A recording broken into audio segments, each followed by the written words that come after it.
Yo, what's good, YouTube? It's your boy Caleb2K, and I'm back with a brand new episode of the Minnesota Timberwolves MyNBA series. Now, in the previous episode, as you saw, we acquired Buddy Hield. We made the trade for him. We traded Taurean Prince for Bojan Bogdanovic, and then we flipped him into Buddy Hield. And Buddy Hield had a pretty insane debut. And after those two games, I decided, you know what? We're set, right? We're set for the rest of the season. So I figured, you know what? I'll just play through the season.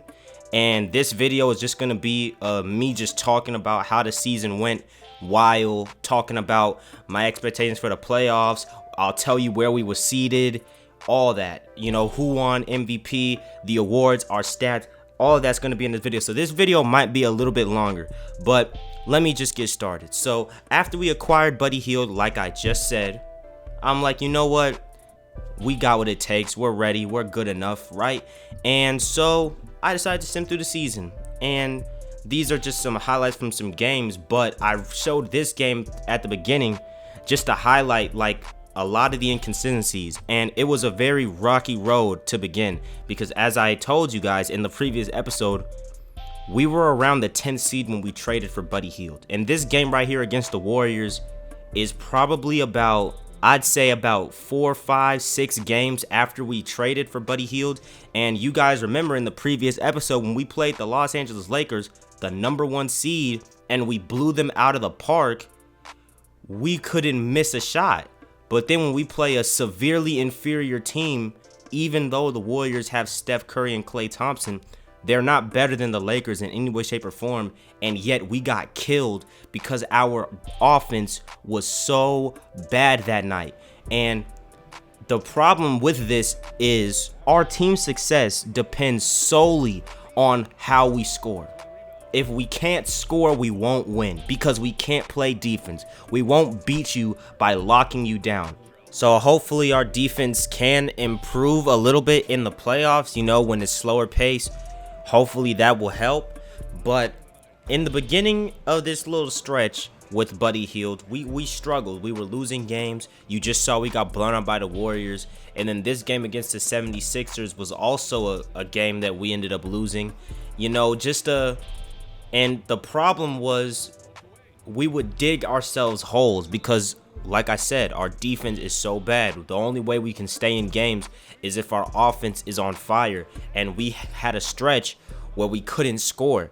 And because of that stretch, the Sixers were able to create this big lead, and because our offense is so good, we were able to come back and cut that lead all the way down. The game went all the way down to the wire, but at that point, it was just too little too late. It was a heartbreaking loss, but nonetheless, it was a lot better than getting blown out by 30 points on your home court. And then after that, after this loss against the Philadelphia 76ers, that's really when things started to be on the rise for us in terms of being successful, winning games. You know, we went on multiple stretches of 5-game win streaks. We were beating really good teams. I didn't play the Brooklyn Nets. I should have. I'll get a game against the Brooklyn Nets next season, no doubt. But in the games where I simulated against the Brooklyn Nets, we won both of them. And no, I did not jump in any of them because I don't care about my NBA that much. You know what I'm saying? I'm doing it for content. I kind of find it fun. I really do enjoy this a little bit. But yeah, so we were getting on runs, getting win streaks.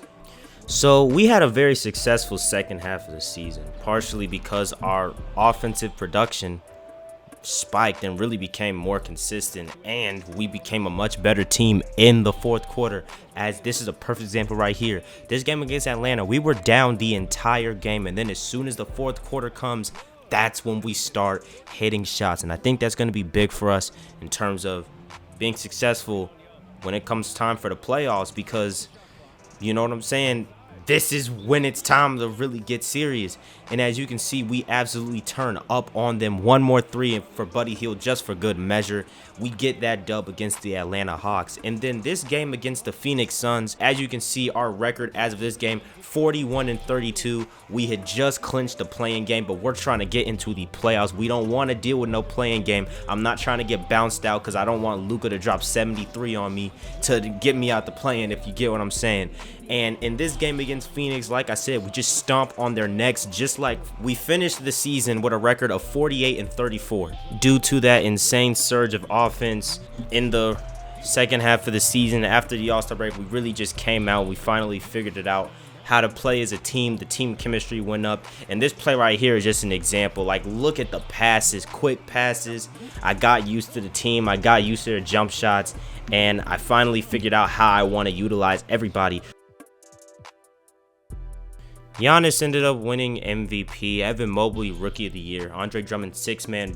Giannis won MVP and DPOY, which means Ben Simmons does not get Defensive Player of the Year. Bam Adebayo, Most Improved Player. Ime Udoka, Coach of the Boston Celtics, wins Coach of the Year. And one thing that I noticed, there's no cat on the All-NBA team. As you can see, Ben Simmons, All-NBA first team, but we didn't have anybody else make the All-NBA teams. But as you can see, we are the 5th seed, and our first round opponent is going to be Damian Lillard and the Portland Trail Blazers. Looking at the Portland Trail Blazers roster, you can obviously see it's really just the same old, same old. Damian Lillard still hasn't gotten traded. CJ McCollum is still on the team. Norman Powell, Joseph Nurkic, Cody Zeller is really the only Jay Crowder. They got Jay Crowder, but I mean, okay. But this is still going to be a problem for us because this is a very great offensive team and we are a very terrible defensive team. So I wouldn't be surprised if this series really just turned into just a shootout every single game.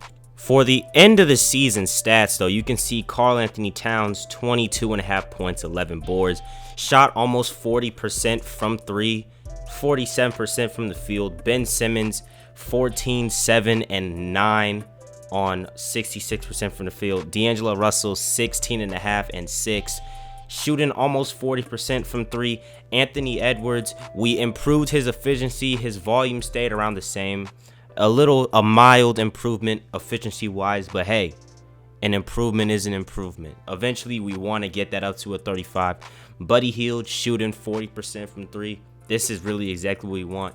And Tyrese Maxey, really, the main reason why you see Cat, D'Lo, Ben Simmons, their points went down is because of Tyrese Maxey really stepped out. He did a whole lot more than I thought he was going to do, and I'm really excited, and I really hope he can continue to do that in these playoffs, because if he can, we're going to defeat the Portland Trail Blazers, because the real thing is we just have to win the bench. If our bench outperforms their bench, there is no reason why we should not beat the Portland Trail Blazers, and my expectation is to be competitive. That's what I want. I want to be competitive. Damian Lillard, can we win this series? Yes. Are we favored to win this series? No. But it's doable. And we know the Blazers' weakness. They can't do shit when Damian Lillard is not on the court. They can't consistently do good when Damian Lillard is not on the floor. So in order for us to defeat the Portland Trail Blazers, what we really have to do is just shut down Damian Lillard. So for game 1, my approach is really just going to be just doing everything I can to just stop Damian Lillard from scoring. I mean, double teaming him at half court with Ben Simmons and Josh Okogie. I'm going to be starting Josh Okogie. I'm going to slide Buddy Hield to the bench. He's going to come off the bench with Tyrese Maxey, add some more offense into our bench. But I want Josh Okogie to start because Josh Okogie, his whole purpose is just to pick up Damian Lillard as soon as he gets the ball in the backcourt. And then we're going to send double teams and force Damian Lillard's teammates to beat us. We are not going to lose to Damian Lillard. We are going to lose to his teammates if we do lose. And I feel like this is going to be perfect for us, and this is going to help us win this series in probably 6 or 7 games. That's all for this episode. The next episode is going to be the first round matchup versus the Portland Trail Blazers. I greatly appreciate the support. It's like every single video does better than the previous one. Episode 3 performed a lot better than episode 2 in terms of getting views, likes, audience retention, stuff like that. And episode 2 obviously did better than episode 1. So I appreciate you guys a lot. Like the video if you like it, because that's how I know you like it, my nigga. Leave a subscription. We're getting close to 420 subscribers. I love you all. Appreciate you for all the support. Peace.